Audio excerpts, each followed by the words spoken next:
number 25. Chondrites are stony meteorites that are undifferentiated. That is, their contents have not melted and separated into distinct layers. They are hardly blank.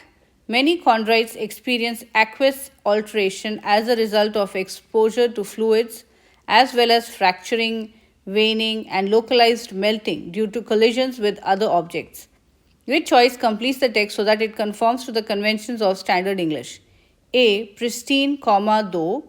B. Pristine, comma, though, semicolon. C. Pristine, semicolon, though. Or D. Pristine, comma, though, comma. Choice B is the best answer. The convention being tested is the use of punctuation within a sentence. This choice correctly uses a comma to separate the supplementary adverb though from the preceding main clause. They are hardly pristine. This choice correctly uses a comma to separate the supplementary adverb though from the preceding main clause. They are hardly pristine, and uses a semicolon to join two main clauses. They up till though and then many up till objects.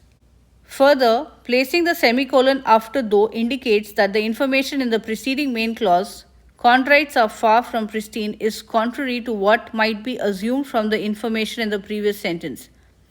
Chondrites have been generally unaltered by their environment.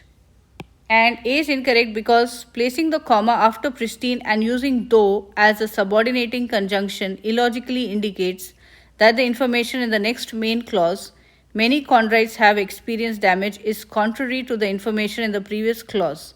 Chondrites are far from pristine.